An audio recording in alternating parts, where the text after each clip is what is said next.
presento el siguiente tema, el cuarto tema del curso de Física Básica 3, titulado Capacidad eléctrica en el vacío, ¿no? Bien, en esta unidad temática hablaremos sobre la capacidad eléctrica de un conductor, luego hablaremos sobre la capacidad eléctrica de un condensador y también nos interesará calcular la capacidad eléctrica de un conjunto de condensadores. Empezaremos por la capacidad de combinación de condensadores en serie y luego en paralelo. Y finalmente hablaremos acerca de la energía de un condensador eléctrico, ¿no? Bien, comenzamos entonces.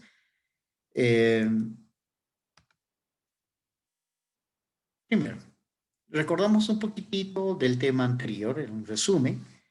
Dijimos que un conductor en equilibrio eléctrico, es decir, un conductor cuyas cargas se encuentran en reposo en este conductor, cumple estas condiciones.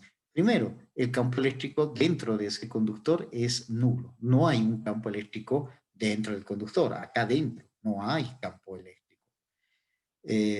No. Segundo, el campo eléctrico que queda en el conductor es sobre la superficie conductor y acá el campo eléctrico sobre la superficie conductora tiene esta magnitud de igual a sigma sobre epsilon sub 0 y además el campo eléctrico es perpendicular a la superficie del conductor.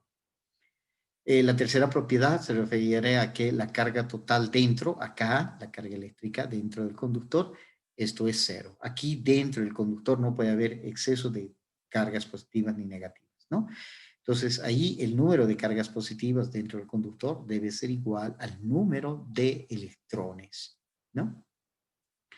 Y finalmente, bueno, en el punto 4, como conclusión como consecuencia de esta propiedad, la carga eléctrica aquí sobre la superficie, en este caso del conductor, es igual a sigma, es decir, toda carga que nosotros le demos al conductor, toda esa carga se va a distribuir sobre la superficie del conductor. En unas cuantas micras del conductor tenemos distribuida de alguna manera las cargas eléctricas, ¿no?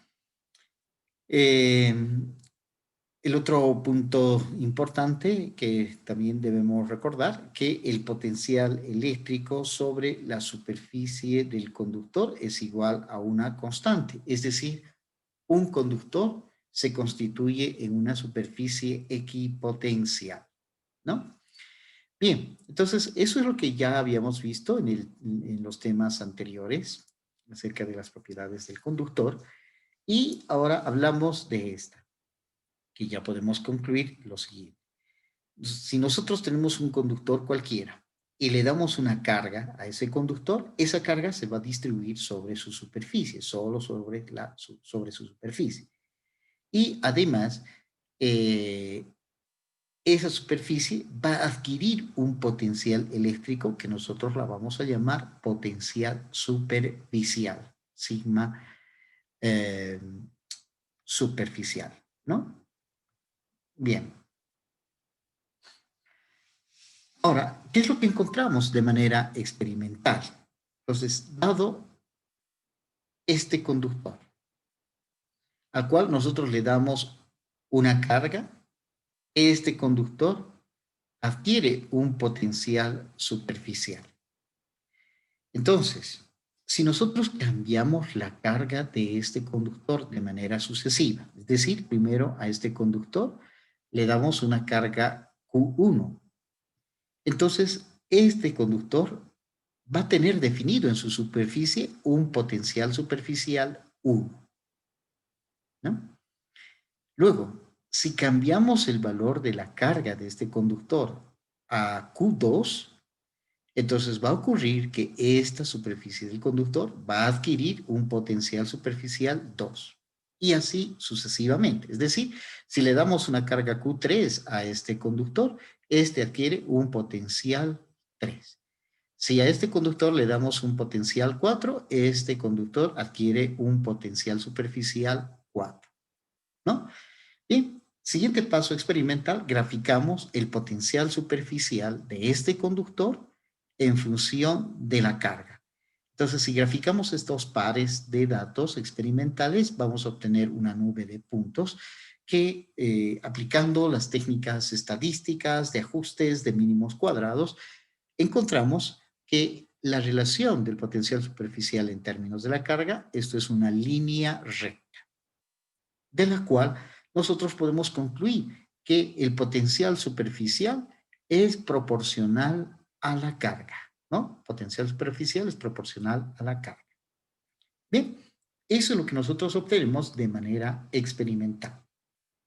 Por tanto, para convertir esta proporcionalidad en una igualdad, se tiene que introducir una constante. La constante que introducimos es en forma de inversa.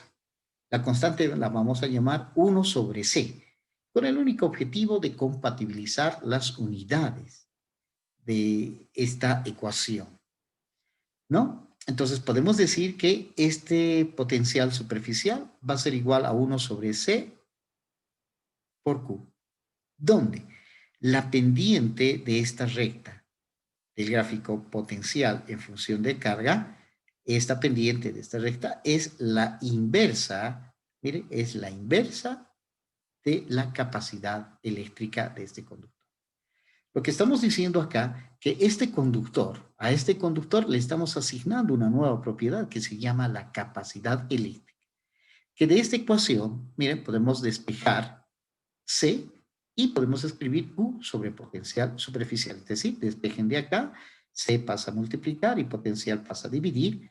Entonces obtenemos que la capacidad eléctrica de un conductor va a ser igual a Q, a la carga que tiene ese conductor, sobre el potencial que genera esta carga. Es esa relación de carga a potencial, la capacidad eléctrica.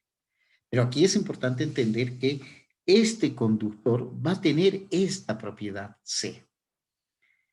Esta capacidad básicamente es una magnitud física del tipo escalar que nos está midiendo la cantidad de carga eléctrica que puede almacenar este conductor por unidad de potencial eléctrico que nosotros le damos a ese conductor, ¿no? Entonces, así está definida esta carga, esta capacidad eléctrica. Ahora, la unidad de la capacidad eléctrica en el sistema internacional se le llama faradio. Y este faradio es igual a 1 coulomb sobre voltio, ¿no?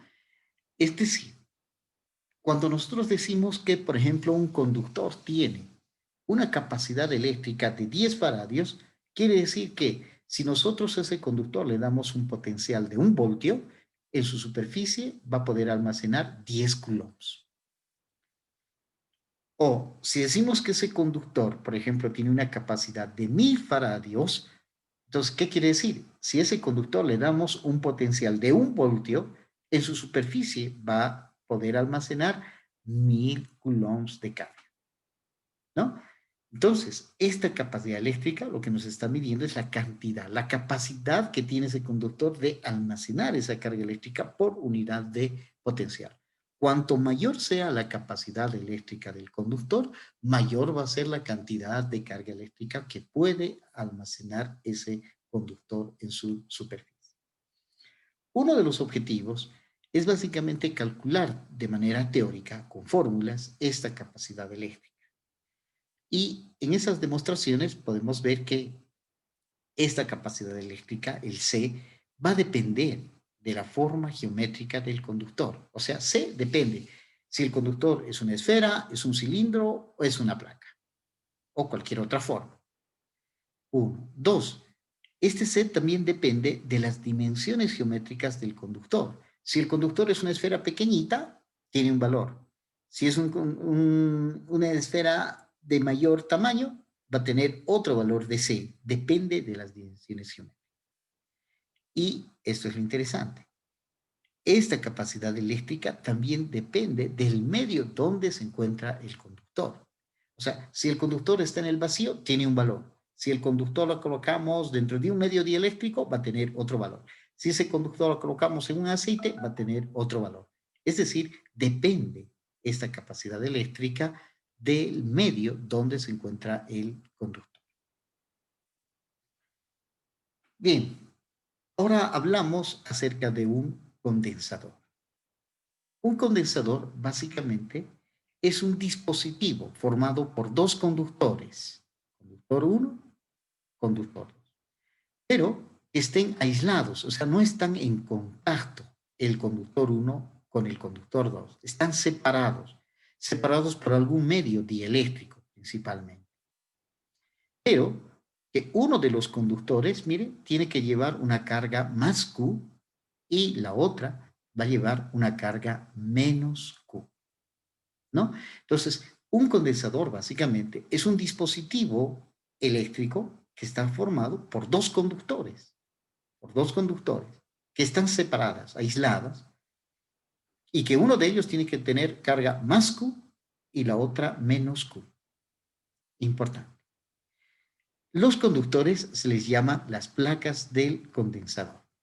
Ahora, si ese es el caso, miren, este conductor que lleva la carga positiva va a tener definido en su superficie un potencial superficial que la vamos a llamar positivo, que básicamente va a ser la contribución de la carga positiva de acá y otro tanto de esta carga negativa. Y de la misma manera, este otro conductor va a tener un potencial superficial negativa, que principalmente va a estar generado por esta carga y en parte por esta otra carga positiva. Entonces, en este condensador, miren, se establece una diferencia de potencial. Esa diferencia de potencial se define como el potencial de la carga positiva menos el potencial de la carga negativa. Entonces, este condensador va a estar caracterizado por este parámetro que se llama la diferencia de potencial, definido como el potencial de la carga positiva menos el potencial de la carga negativa. Bien, si ese es el caso, entonces miren, dado un condensador, o sea, dos conductores, al uno se le da la carga más Q y a la otra menos Q, entre estas superficies de estos conductores aparece una diferencia de potencial B. Experimentalmente, miren, se encuentra lo siguiente. Si a este condensador, miren, le damos una carga Q1, es decir, a una de las placas le vamos a dar una carga más Q1 y a la otra menos Q1. Entonces, entre esas dos placas va a aparecer una diferencia de potencial B1, que nosotros la vamos a medir. Luego cambiamos la carga del condensador a Q2, es decir, a la placa 1 le ponemos Q2 y a la otra placa menos Q2. Entre esas dos placas vamos a tener una diferencia de potencial B sub 2. Y así sucesivamente. Le damos una carga Q3, adquiere una diferencia potencial B3. Le damos una carga Q4 al condensador y aparece una diferencia potencial B4. Entonces, una vez que tenemos esta tablita, nosotros graficamos la diferencia de potencial en función de la carga del condensador. Entonces, acá estos datos, estos pares de datos, nos van a dar acá una nube de puntos, las cuales podemos ajustarlo a través de una línea recta, ¿no? Usando ya las técnicas estadísticas de ajuste de mínimos cuadrados, etcétera, etcétera. Podemos encontrar que aquí, entonces, miren, si la relación del potencial con la carga Q es una línea recta, conclusión, la diferencia de potencial en el condensador, miren, es proporcional a la carga del condensador. Y cuando digo la carga del condensador, me estoy refiriendo que uno de los conductores tiene una carga más Q y el otro menos Q. Entonces, esta proporcionalidad se puede convertir en una igualdad introduciendo una constante de proporcionalidad que igual, en este caso, la vamos a llamar 1 sobre C, o sea, por la inversa de esta constante C, donde la inversa de esta constante C llega a ser igual a la pendiente de esta recta BQ, ¿no? Este C la vamos a llamar la capacidad eléctrica del condensador. De tal manera que usando esta relación B igual a Q sobre C, nosotros podemos utilizar esa fórmula para definir la capacidad eléctrica de un condensador, llamada C, como la relación de la carga sobre Q. Es decir, esta ecuación la estamos obteniendo de esta relación, despejando C. Este pasa aquí a multiplicar y este B pasa a dividir. Y entonces obtenemos que C es igual a Q sobre B. Pero lo importante, nosotros estamos diciendo que ahora, miren, este condensador formado por dos conductores va a estar caracterizado por un nuevo parámetro que se llama la capacidad eléctrica del condensador, el conjunto de las dos placas. Esa capacidad eléctrica dice que es igual a la carga del condensador sobre la diferencia de potencial entre estos dos conductores, ¿no? A eso lo llamamos la capacidad eléctrica de un condensador. La relación que nos da la carga por unidad de diferencia de potencial. Y nuevamente acá, miren, la unidad de la capacidad eléctrica del condensador es el faradio. Y un faradio es igual a un coulomb sobre voltio. Entonces, en el sistema internacional, la capacidad su unidad es el faradio. Es decir, cuando nosotros decimos que un condensador tiene una capacidad eléctrica de 100 faradios, queremos decir que si entre las placas de ese condensador establecemos una diferencia de potencial de 1 volt, es decir, a este le damos 6 y a este 5, la diferencia es 1. Entonces, si este condensador tiene una capacidad de 100 faradios, quiere decir que aquí, en este conductor, voy a tener 100 coulombs de carga y en este otro menos 100 coulombs de carga. Eso es lo que quiere decirnos la unidad y la ecuación que aquí tenemos para la capacidad eléctrica. También es importante entender que el faradio, miren, es una cantidad muy grande. Normalmente los conductores tienen capacidades extremadamente pequeñas, que están en el orden de los picofaradios, 10 a la menos 12 faradios, 10 a la menos 9 faradios, ¿no? Y eso es un lujo, 10 a la menos 9, 10 a la menos 6, un lujo. Entonces, normalmente la capacidad eléctrica es muy pequeña, está en el orden de los 10 a la menos 9, 10 a la menos 12 faradios, ¿no? Bien, al igual que en el caso de un conductor, esta capacidad eléctrica depende de la forma geométrica de las placas del condensador. Va a depender si son esferas, si es una esfera es un cilindro, si son dos placas paralelas, etcétera. Depende de la forma geométrica del condensador. Segundo, depende de las dimensiones geométricas de la placa del condensador. Si es una esfera pequeñita, es una esfera grande, etcétera. Depende de sus dimensiones geométricas. Y finalmente, esa capacidad eléctrica de ese condensador también depende del medio donde se encuentran esos conductores.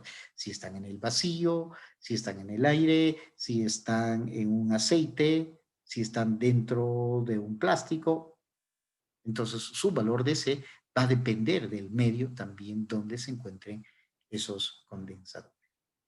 Con esto hemos terminado este primer video del tema de capacidad eléctrica. En el siguiente video hablaremos de cómo calcular esta capacidad eléctrica para algunos condensadores estándar, como es el condensador cilíndrico, el condensador de placas planas, ¿no?